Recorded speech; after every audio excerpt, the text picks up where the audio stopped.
Hello and welcome to Nitro Talk. If you are into Nitro, like I am, if you're an enthusiast or even a newcomer, I'd love a like and subscribe. It'd help me out. I'd really appreciate it. I noticed I haven't done an engine video in a little bit, not too long, but uh, it's time to do another engine. So one we have yet to do is the Racer's Edge Surefire. Now, this engine here is actually another very special engine to me because this is the second engine I've ever owned. Not this particular one, but the Racer's Edge Surefire. I told the story of the first Nitro engine that I ever. Okay, and this is really important, right? This is a really important distinction. I'm sure that you came here to find out exactly the chronology of which engines I owned. So I had two Nitro vehicles long before I got into Nitro. I've been into RC my whole life since I was a little kid. Um, but I had gotten a couple Nitros over the years. First one was a Tamiya Terra Crusher. I got that like 15 years ago. I traded a Sega Genesis for it. Never was able to get that started, right? So that was gone. And then the second one was an RC10 GT that I bought at a yard sale. It had no compression. I didn't really know at the time, but now looking back and remembering it, it didn't really have compression. Never got that started either. The first engine I ever got started was uh, I bought a HPI Savage at a pawn shop for $75, and it had a pull start GSB01 engine in it. So that was the very first Nitro. I consider that my first Nitro engine because I actually got it started. And so my second one was I bought an OFNA Ultra MBX maybe buggy with a Racer's Edge Surefire engine in it. And I tell you what, that thing, I almost want to say that it taught me to tune, right?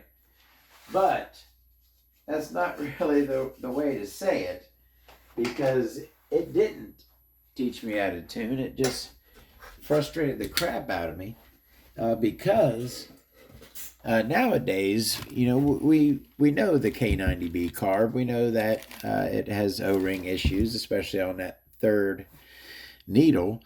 But I didn't know any of that. Back in the day, I was just chasing a tune on an engine that I couldn't get a good tune on. And that thing frustrated me to no end. I took that thing out and tried to tune it days, right? And it had bad O-rings. I know now, but I didn't know then. So, yeah, I think it was a pain in the butt. This thing has been sitting up for quite a while, and it is locked. Obviously, it was not put away properly. Let me see. This is one with a card. Some of my engines, it's something I used to do. I don't do it so much anymore. I actually have a notebook. I used to do this with my chassis also. All of my vehicles, I had this big notebook where I would write down every vehicle and I would write down what I did to the vehicle. So I had these 3.3 by 5 cards for engines that I would put. So the last time I messed with this engine was 9/24/2018. So it's been sitting up for 4.5 years. Let me see what it says. Axial crankcase, little port work. Did I do a little port work on this? I do not remember that. We'll see when we get in it. Stock carb reinstalled. Yeah, obviously that is the stock carb on there. It looks like I had put a Rex carb on it at one point. Anyways, it's a little note card. All right, start ripping this thing apart. Ooh, and you know what? Together, you know, I'm glad y'all are here for this. My new 2mm MIP came in. I know I mentioned it in another video. I'm not sure if I uploaded that video, but I've been using my 332nd, or I'm sorry, 564th, for a long time because my 2mm was cached. The tip on it was just dead. So I finally got around to ordering me a new one. And you know, there's been a little discussion on the Facebook groups. I posted a picture. Some people say, "Why don't you just get the tips and just replace the tips?" I like the handles. I like these. That's why. I know these are expensive. It's like $23 a piece. These are expensive, but I love them. So, anyways, this is my first use of the new MIP. This is the very first. We are here sharing this moment together. Look at that. Oh, that is so nice. Look at that. No wiggle whatsoever. If you do not have MIP drivers, you do not know what you're missing. I liken it to there's like I got a buddy who I got into RC, right? And for the longest time, like his first vehicle was a Slash, totally stock. When I turned him on to race grade servo, right? When you go from, you're driving an RC car with a servo that's, let's say, 0.18 seconds. That's, pretty slow. 0.15. 0.15 is even getting decent. Anyways, when you move to a fast servo from a slow servo, you don't want to go back. It's just so much better. You know what I mean? Once you go to a high grade servo, you never want to go back to slow, weak servos again. That's how it is with the MIP. Once you use one time, you never want to use anything else. All right, let's get this back plate off of here. Now, apparently this is internal one-way bearing on this. Now, if anyone has noticed yet, that is not the original crankcase for this. That is the Axial 32 crankcase, which is essentially, I believe, the crankcases at least are the same. I'm pretty sure the engines are pretty much the same also, but I'm not positive on that. Now, like I said, this thing is locked up. It's been sitting. I don't know how rough it's going to be getting it unlocked. We will see here shortly. Looks like the piston is fairly up. I can see through the hole there. So, all right, yeah, that came off pretty easily. There's our one-way bearing and our back plate. Oh, okay. Well, since that's got that peg there, it gives me a little something. I could stick that in there and there we go. Free it up, pull that down, so at least it's got it moving a little bit. Still gummy. Now this two and a half millimeter here, this is I either lost one or someone snagged one from me at the track. I had a 2.5 come up missing, so I had to replace that one. And then I replaced one that wore out. So this is my third 2.5 millimeter MIP, and it is still, I'd say it's probably got maybe another 6 months on it. It's still got a good bit of life left, but it is at the same time it is getting a bit long in the tooth.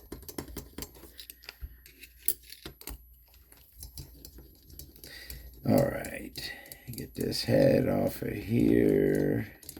2-piece head on this. Some of the axials have a 1-piece head. Some of them. The Kyosho XXL is a same. It's a axial 32. 2mm. Put it up a bit and then tap it to release. There's our carb. All right. I didn't think this was going to want to just slide right on out. You know, let me go to the pusher. I know we have been using the new sleeve removal tool a lot. Let me give this one to the pusher and see how it feels about it. Oh, now that is... here, let me just pour just there's only a drip left in here. Oop, that was a little much. Does not take long for the fuel. If I've been out of frame, I'm very, very sorry. I've not been paying attention to the camera. I've kind of been off in my own world. Sorry about that. All right, let's free that up a little bit. And now get it out of the way and see if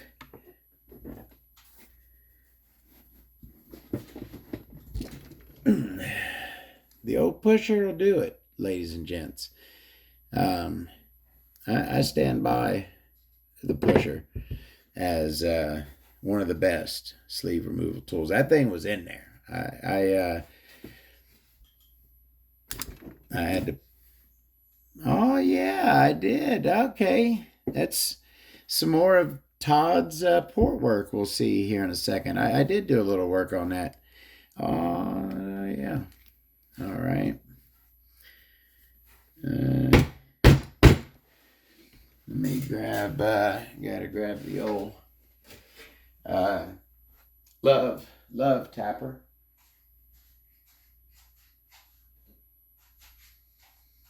Again, of course, when we love tap, we do it gently.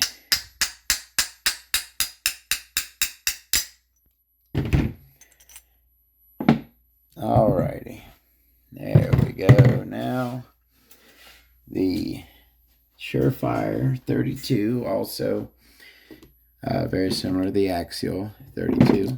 Let's go ahead and take a peek at that Axial slash Racer's Edge Surefire crankcase. Pinch bolt came right on out.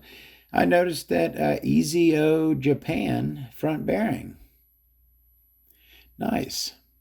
That's a good one. I like it. And then we have a standard steel in the rear. Looks like a 14mm crank. Not a whole lot in here. Some good dividing down in there. Some nice dividers. This engine will be going in the ultrasonic bath after this. And it will be put away properly this time. My storage methods have gotten a lot better in the last 4 years. That is the little bubbles right there. Axial 32 crankcase. There's that head. I talked about this before, and someone said that they had a cooling head for me. I bought this cooling head brand new to put on this engine, right? And I used to run this engine a lot. I ran this engine a ton. I had it in an MGT for a long time. But I was testing something, and I had this head on, and no, I didn't have any zip ties to protect it. I was just going out for a test. I did not, but in a parking lot, right? And stupid old me, I hit the trigger too much, and it flipped it wheelied and flipped over and scratched the head. And I was like, darn it, that brand new head I just put on to replace the scratched one, and I scratched it. That's a sad tale. Cooling head, looks like we have a couple of shims on here. Where in the heck is my razor? That trick ain't gonna work on this one. It's on here. Will that do it? Nope. Need a razor. There we go.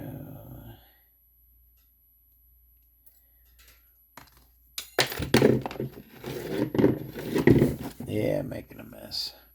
All right. So we have a aluminum 3 and a brass 1, 0.4 millimeter shim stack. Now, I just noticed something. And what is that? Anyone else see that there are 2 gaskets there, 2 glow plug copper gaskets? Why? Obviously, to me, this has been Todd turboed. Obviously, to give it the proper, perfectly flush combustion chamber, just like a turbo plug. Have y'all watched my video on the Todd Turbo? It was one of my very first videos, one of my old videos, where I talked about the Todd Turbo. I'm sure most people do this anyways. I just like to call things the Todd, whatever. But adjusting your glow plug, a standard glow plug, not a turbo, right? The turbos are made so that they sit perfectly flush in the combustion chamber. Standard plugs, you do have short and long, right? So you want to make sure you have the correct plug. But even if you have the correct plug, it can sit a little low or high in the combustion chamber. So what I do, if it is not sitting perfectly flush, I will adjust it. I have my bin of glow plugs. I got 50 washers in there. They don't vary a whole lot, but there are some thicker, some thinner. If I can just change it, I do that. I've had to shave them down before, and this one I put 2 on. But 2 doesn't leak. I've done it all the time, and that is what this one needed for a perfect Todd Turbo, perfectly flush plug down there at the bottom of the combustion chamber. All right. What else? Obviously, that's an O'Donnell plug. We can we know what kind of plug that is. That's an O'Donnell. A standard non-turbo.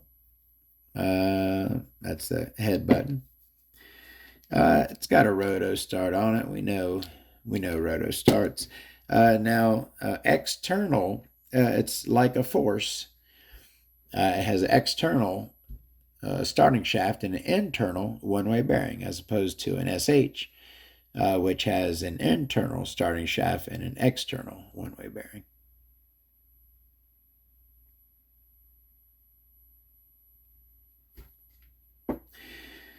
That back plate there, we can see been sitting, settled some oil in there, fuel.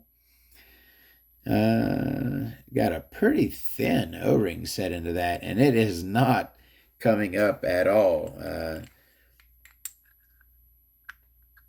You can actually feel it a bit when you put it in, but yeah, that O-ring needs some maintenance, and it will be maintained. Pretty good looking otherwise. Good looking. It's non-interference backplate. That's the old classic K90B carb. If you know any of the axials, you're familiar with the K90B carb. It is known, amongst those who know, that the O-rings on this thing were rubber. They dried, they shrunk. Especially this third needle, it leaked. Let me see. Oh man. Now feeling that, I know what I'm about to find under here. You know what I'm about to find under here? I am about to find a way too big, the improper sized O-ring. I think I had probably figured out the O-ring thing at this point, but I did not have my stockpile of O-rings like I do now. So I made something fit. Is it purple? No, it's not purple. No, it actually looks good. Actually looks properly sized. I guess just maybe it was a little dry. Throw a little moly coat on it so that it will come in and out better. That obviously has been replaced. The OG O-rings on this one are cached at this point. Yeah, that's lovely. That's like beautiful, oh, especially now with the moly coat. That's like perfect tension. Check this one just for craps and giggles. And that one's a little weak. All right. Anyways, that's the K90B carb. It's a 3-needle carb. One of the cool things about this carb is base needle settings are flush. So flush on the mid needle, right? Third needle. Flush on the low needle. Okay, flush right there. And then on your high needle, they give you this line cut into the brass right there. See that line? And flush is just line the bottom of this up with that line right there. That's your base needle setting. Now, when you set that base needle setting, make sure that it is flush up top here too. This thing can, see how now it's, good lordy. See how now it's sticking up out of there? So now that won't be your base needle setting if you turn it and set it like that. You have to have this flush with the top of there, just like that, so that this setting down here will be correct. All right, that's the K90B. One-way bearing in here. We don't go through a whole lot of pull start / rotostart stuff, so we don't get to see a whole lot of one-way bearings. This is this one with the pin sticking out and these 3 pretty cool looking cutouts on it. I wonder if it's made in Germany. They all are, aren't they? All right, meat and potatoes time. Let's start with that crank. Yeah, you know, got some good fangage going. Got the old opposites fangs there. The one over in the normal spot and then the one kind of up there. You don't get a lot of fangage up in this area. You do not get a whole lot of fangs shooting up that way. Nice shark fin on there. Nice shark fin on that leading edge of the crank. Hollow crank pin. Opened up pretty good. It's a very nice edge on that leading edge right there of that induction window. That's a very nice, very sharp edge right there. Super thin edge, nice and sharp. Cuts through the air nicely. No silicone fill, but we're opened up pretty big. It's pretty big in there. That's our crank.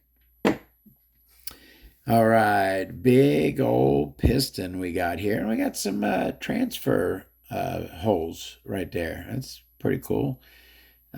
Flat top, 2 oil grooves. Yeah, some big oval transfer holes there in the piston. And pretty meaty con rod, which, you know, that's kind of on the border of knife edged. I would not call that knife edged, but not very much more do you have to make that edge thinner, and it definitely would be considered knife edged, and pretty meaty. All right, now you ready to see? Yes, I did this port work, and no, I'm not an engine modifier. I do not know about engine. I know about engine timing, but I don't.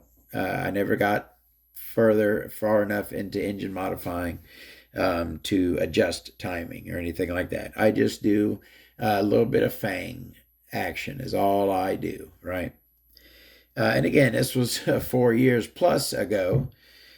So take it easy on me. Anyways, let's go ahead and see what I did here. All right.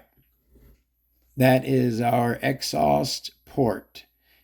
Pretty large. Rounded at the top. Yeah, rounded at the top. No dog ears. Just kind of got that shape. That's our exhaust port. Looks like we got twin intake ports there, and they got a medium ramp on them. Not a tiny ramp. Certainly not a large ramp.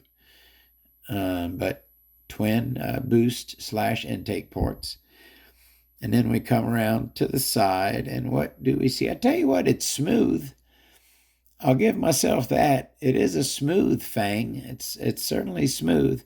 And looks like I try to do a little ramp as well.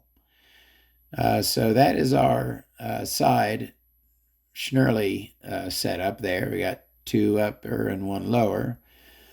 And looked like from the factory they were just plain. No ramp or fang. Now, that one looks pretty good. I hope the other one doesn't look horrible. Come on now. The other one's a little bit better, let's be honest. Neither of them are too bad. They're not the same shape. This one kind of comes straight down, right? You see that? It just comes, tilts back just a little bit. Whereas that one tilts back a lot. Yeah, so they don't match each other very well.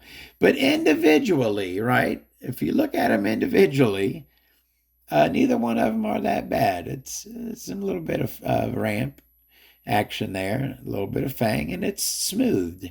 It's smoothed pretty good. It's not that bad of work. I'm not ashamed of it. Got a little bevel at the bottom of this. So yeah, this is an 8 port. 1, 2, 3, 4, 5, 6.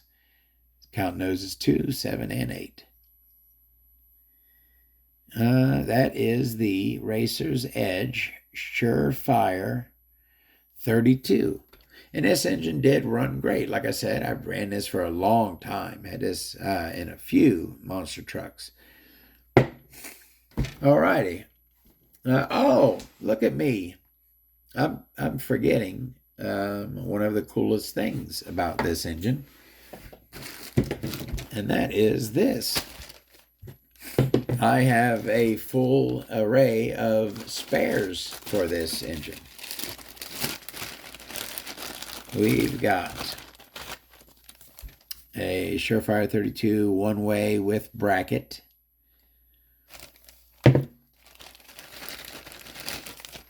A front bearing. That's just a standard size front bearing, but whatever. We've got a 0.3 aluminum head shim. Told you. We have the Surefire 32 7075 connecting rod. No price on that one. We have Surefire 32 high-speed needle. Not that's cool. Not the entire car, but just the high-speed needle with the. You got to put the O-ring on it yourself there. I guess I don't have the full array of spares, but I got some spares, and that's the key spare right there. The old $95.99 for the Surefire 32 piston and sleeve. Can't even get a really good look at it. It's all bubble wrapped inside of there.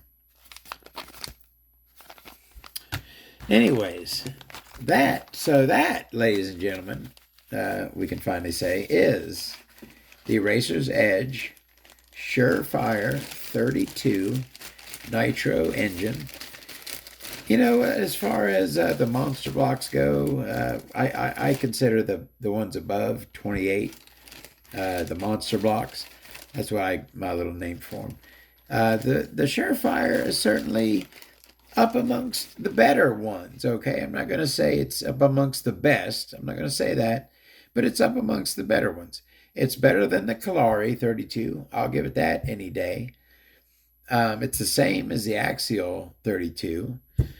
Who else made a 32? It's not quite an LRP 32. Okay, I won't. Yeah, the LRP 32 can take it, I would say. Anyways, thank you very, very much for watching. See you next time with some more Nitro. You have a great day.